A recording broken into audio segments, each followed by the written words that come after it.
I'm Vin. I'm Sori.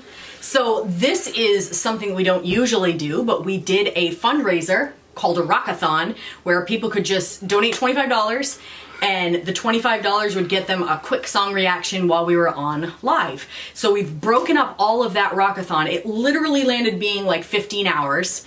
And we didn't even finish all of them. We're gonna come back and do some more. We did like 85 songs or something like that.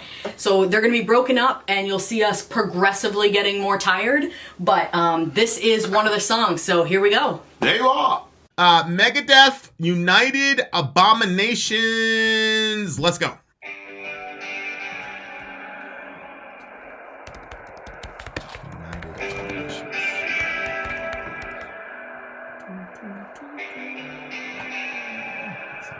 Yeah, it does. Fear.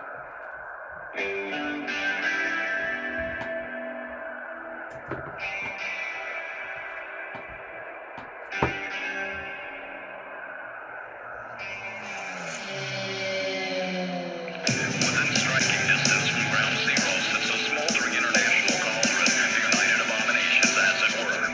Born to prevent wars, it froze in the face of disaster and stood silent while terrorization took hostage the world. In a mire of democracy, the UN ignores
Okay, so wait,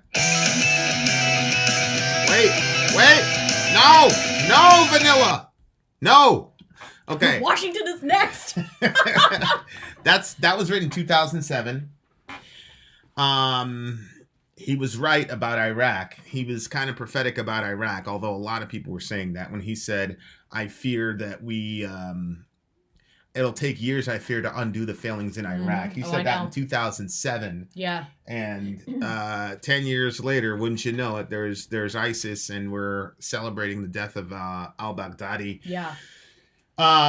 This is kind of I don't want to mischaracterize it. I don't know if M. Death Fan is still in the house, but this is kind of a religious right-wing sort of feeling about the UN. Mm-hmm. That it's massively ineffective, full of corruption. There are former Nazis on it. They're in it. There are former KGB, former spies, et cetera, et cetera. They've done terrible things, but because they have diplomatic immunity, they get off. And then on the religious side, the whole story about the Antichrist is going to bring the whole world together. And so if you hold to that theology, anything that's attempting to bring the world together is actually a red flag. So when it talks about the locust king, there's an episode in Revelation, I think starting from chapter 9, where these locusts come out of the abyss, and the name of their leader is Abaddon, which means destruction, destroyer. And they take the form of locusts. Now, we believe that that's the Roman military, but that's a different discussion. But the point is, if you hold to that view of the Bible, that at the end of the world, the world is going to all come together under one political and religious head, then you're going to look at, and then you combine that with the corruption that you have seen in the UN, mm-hmm. and then you combine it with the fact that a lot of these countries depend on the United States. He threw out the 22% number, which was pretty popular to say about 15 years ago. I don't know what the number is now. I definitely see where he's coming from. So he definitely expressed that position. I don't have that position about the UN. I do think the UN is ineffective and basically at the behest of the United States. That's the irony of the whole thing. Like, you're complaining about the UN, but at the same time, the UN, there's been many times when we've violated UN policy, et cetera, and they can't hold us accountable at all, mm-hmm. because half of these guys they're in our pocket. Mm-hmm. So I thought he expressed it very well. I just, it's an amazing, I definitely see where he's coming from. I don't agree with that perspective, but I see where he's coming from. And I appreciate the fact that, all these years later, he's still trying to say something significant. What was your take? I wasn't a huge fan of what it sounded like. Can you pull the lyrics up? Right over there.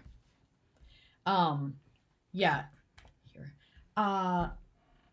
I wasn't a huge fan of what it sounded like. I did like the fact that he was bringing up different issues and stuff. And like when he was talking about poverty in their kitchens, held hostage by oil for food, yet their own plates are full off the fat of their lands. There's no blood on their hands, right? What's this Kojo thing? Kojo is probably, I don't know, somebody in the UN who killed somebody or whatever. But like the idea that there's so much, and then where it said the part that like right here, you may bury the bodies, but you can't bury the crimes.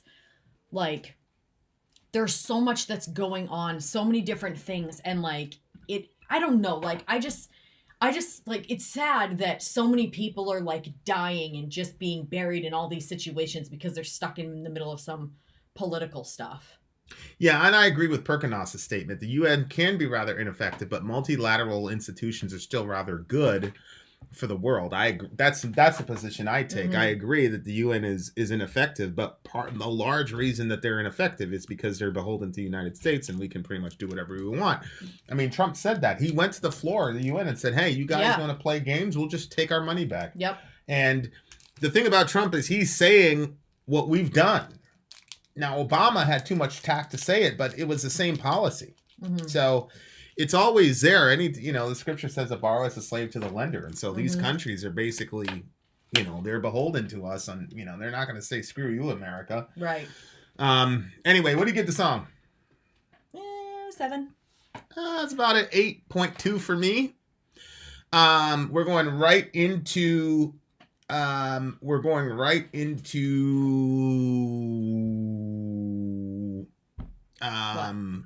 the next one, Megadeth Scorpion. Megadeth Scorpions. So they united, Abominations, UN. That was pretty clever, I have to say. Okay. So there you go. That was that review. If you want to see any more of these, you can see the entire thing. Just look up Rockathon in our videos and you'll be able to see all the different breakups, and it has all the other interesting stuff in there. So thanks for rocking with us. Vin out. Sori out. Gone. Distance